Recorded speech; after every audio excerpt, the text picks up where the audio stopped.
গঙ্গাসাগর মেলা আগেও আমি অনেক চিঠি দিয়েছি এবং আজকে আমি আবার চিঠি দিচ্ছি।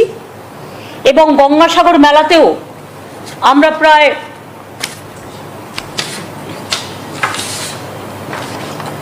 250 কোটি টাকা এবারেও খরচ করেছি। কুম্ভ মেলার স্বীকৃতি পেয়েছে, আমরা খুশি। কুম্ভ তো অনেকদিন পর পর হয়, প্রতি বছর হয় না। গঙ্গাসাগর প্রতি বছর হয়। সুন্দরবন প্রত্যন্ত অঞ্চলে একটি দ্বীপের উপরে গঙ্গাসাগর অবস্থিত, যেখানে জল পেরিয়ে প্রত্যেকটা মানুষকে যেতে হয়। কোন দিকে কম আছি আমরা?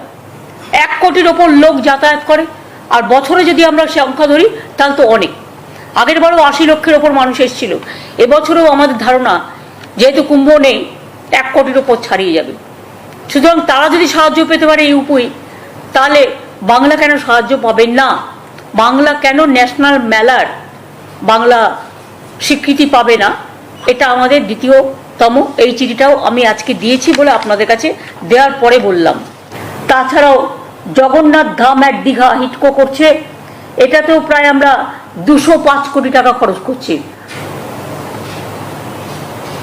গঙ্গাসাগরের 36.41 লাখ, 36 কোটি 41 লক্ষ আমরা লাইটিংয়ের জন্য খরচ করেছি এবং মোট 250 কোটি টাকা আমরা খরচ করেছি। আমার গভর্নমেন্টের পক্ষ থেকে আজকে বলা, কারণ একদিন যদি সব বলি তাহলে আপনারা অতটা হজম করতে পারবেন না, এবং কোথায় লিখবেন বললে হয়তো ওই টুকটুক করে দেখা যাবে, মানে একটাও কেউ জানতে পারছে না। সেই জন্য যতটুকু আপনারা লিখতে পারে সেটুকুর মধ্যে যাতে আপনাদের উপর প্রেশার না পড়ে সেটা। আজকেই কালকেই আমাদের সামনে এসছে যে রীতিমতো আনুষ্ঠানিকভাবে জয়েনিং কমিটি গঠন করেছে বিজেপি, এবং বিরোধী দলের জনপ্রিয় নেতা এবং এমপিদেরকে একদম স্ক্যানারে রাখা হচ্ছে। এটা কি নির্বাচনের আগে ভোটার একদম এভাবেই অপারেশন লোটাস ইঙ্গিত বলে মনে হচ্ছে? আমার কাছে এ ধরনের কোনো ইনফরমেশন নেই। ওরা চিরকালই কাজটা করে। তো নতুন করে আবার কি কমিটি তৈরি করেছে আমি জানি না।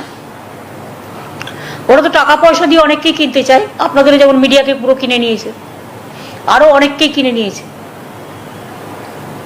আপনারা সাংবাদিকরা ইচ্ছা করলে সবকিছু মন খুলে লিখতে পারেন, বলতে পারেন না? দিল্লি থেকে যা বলে দেওয়া হবে সেটাই আপনারা বলেন। ফলে আমরা যতই কাজ করি না কেন, পজিটিভ দিকটা যায় না, শুধু নেগেটিভ দিকটা যায়। বাংলাটাকে তো সম্মান করুন। বাংলা আমাদের গর্ব, মনে রাখবেন।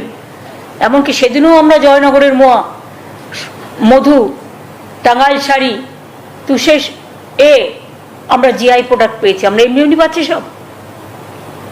আইন শৃঙ্খলা নিয়ে আদালতের বাইরেও নানা কথা বলেন। কে কে কে কে প্লিজ এগুলো আমায় কোয়েশ্চেন করবেন না। আপনারা ভাববেন না যে জুডিশিয়ারি নিয়েও আমাকে কমেন্টস করতে হবে। I am not. আমি আমার লক্ষ্মণ রেখাটা জানি, আর আপনারাই বা কেন এটাকে ক্রস করছেন? You should not. आप जाइए ना, आपको जाने के लिए कोई मना नहीं किया। मैं पहले कह चुका, धर्म अपना अपना सबका, लेकिन फेस्टिवल सबका। यही हमारा ओपिनियन है। তার জন্য তো প্রধানমন্ত্রীর কাছে যেতে হবে, প্রধানমন্ত্রীকে বলতে হবে, প্রধানমন্ত্রীকে উদ্বোধনে রাখতে হবে, 2-4টে প্রধানমন্ত্রীর ছবিও তো রাখতে হবে। গোটা পশ্চিমবঙ্গে মুখ্যমন্ত্রী ছাড়া তো আর কোনো মহামানব নেই আমরা আসার পথে যা দেখতে পেলাম। আর এরকম অব্যবস্থিত মেলা যদি হয়, আপনারা শুনছেন তো পুলিশ প্রতিদিন সারাক্ষণ মাইকিং করছে যে সরকার নির্ধারিত ভাড়া দিয়ে আপনারা আসবেন। শুনতে পাচ্ছেন মাইকিং? আচ্ছা, সরকার নির্ধারিত ভাড়া কত, রেট চার্জ কত দেখেছেন? আমি দেখিনি এখনো। কেউ জানে না সরকার নির্ধারিত ভাড়া কে, কোথাও বাসে নেই, কোথাও লাগানো নেই। সরকারের রেট চার্জ কত কেউ জানে না। দর্শনার্থীরা আসছেন, কারো কাছে 50 টাকা, কারো কাছে 30 টাকা, যে যেরকম পারছে লুটে নিচ্ছে। লুট চলার জন্য তো কেন্দ্র সরকার টাকা দেবে না। প্রতি বছর এই হেলিকপ্টার সার্ভিস নাকি চলে। আমরা খোঁজ করেছিলাম যে হেলিকপ্টার সার্ভিসটা কোথায় চলে, কে যায়, কে আসে। এখনো পর্যন্ত আমরা কাউকে দেখতে পাইনি হেলিকপ্টার সার্ভিস চালানো। 19 কোটি টাকা দিয়ে এই ঘাট বাঁধানো হয় প্রত্যেক বছর। 19 কোটি টাকা কোথায় যায় আমরা জানি না। 2 মাস পর 3 মাস পর এসে দেখবেন পরের বার ঘাটটা আবার উধাও হয়ে যায়। আচ্ছা, ড্রেজিং করানো হয়, 30 কোটি টাকা খরচ। সরকার বলছে 30 কোটি টাকা দিয়ে ড্রেজিং করানো হয়। 2 মাস পরে ওই যে এখানে রেজিং করানো হয়েছে 2 মাস পরে, আমি চ্যালেঞ্জ করছি মুখ্যমন্ত্রী, আপনি মুখ্যমন্ত্রীকে আসতে বলুন, ওখান দিয়ে রেজিং না করে ভেসেল নিয়ে যেতে বলুন ক্ষমতা। উনি তো বলছেন বিপিআর করা হচ্ছে, প্রকল্প রিপোর্ট চেয়ে এবার পরবর্তী পদক্ষেপ এই ব্রিজ তৈরি করা। ব্রিজ তৈরি করবেন ভালো কথা, কিন্তু এখন যে সরকারের এত টাকা আসছে, সরকারের টাকা মানে তো মুখ্যমন্ত্রীর নিজের টাকা না, সেটা তো জনগণের ট্যাক্সের টাকা। এই যে আপনি 19 কোটি 30 কোটি করে খরচ করছেন, কোথায় যাচ্ছে সেই টাকা? সেই হিসেব বাকি সব বঙ্কি মাঝরা নিয়ে নিচ্ছে। হ্যাঁ, মেলার বাজেট বলছে প্রায় 200 কোটি টাকা। তো সেই 200 কোটি টাকা কোথায় যাচ্ছে তা লিখে বলে দিতে বলুন। মুখ্যমন্ত্রী ছবি লাগানোতে কত খরচ হলো, ওনার ভাইপোর ছবি লাগানোতে কত খরচ হলো, গেট করতে কত খরচ হলো। আর আমরা যদি রাজনৈতিক দল একটা গেট করতে চাইছি, বলা হচ্ছে বেআইনি, গেট করা যাবে না, ছিঁড়ে দিচ্ছে। ডায়মন্ড হারবার আমাদের গেট ছিঁড়ে দিয়েছে।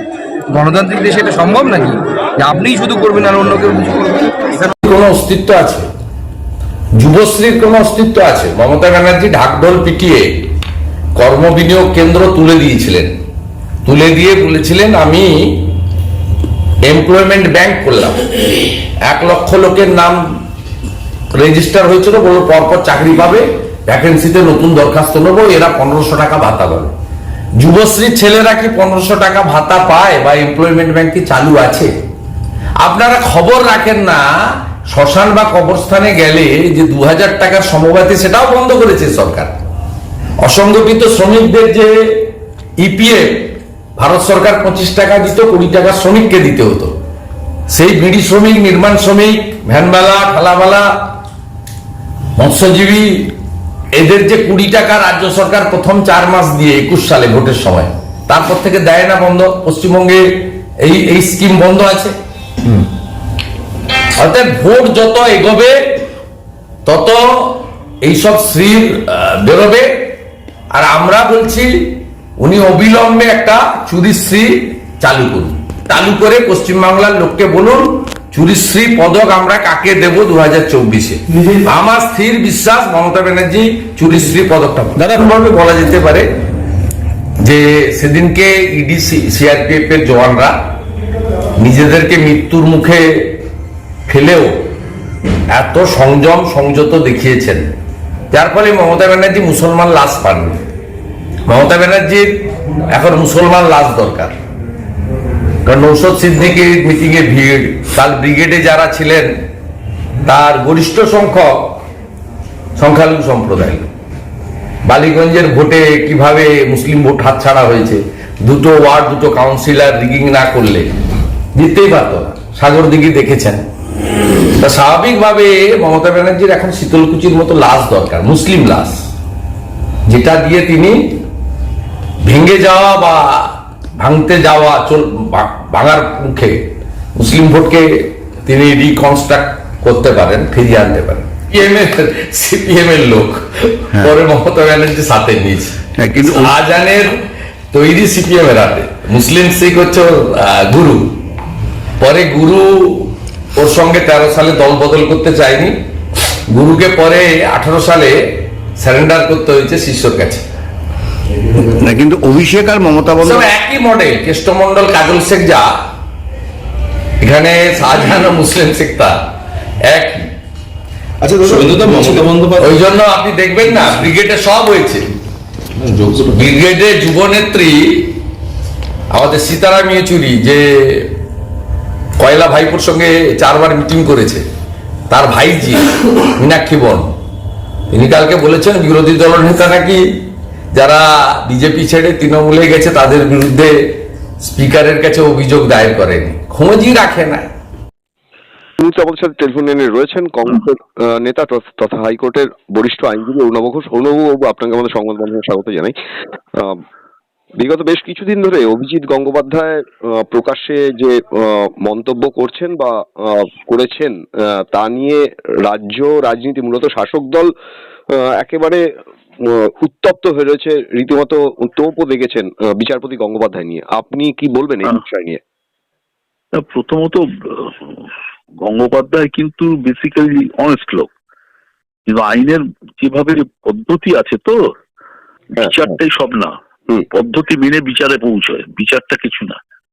সেই পদ্ধতিগত ব্যাপারে একটু ভুল আছে, মানে প্লেইং টু দি গ্যালারি হয়ে যায় অনেক সময়।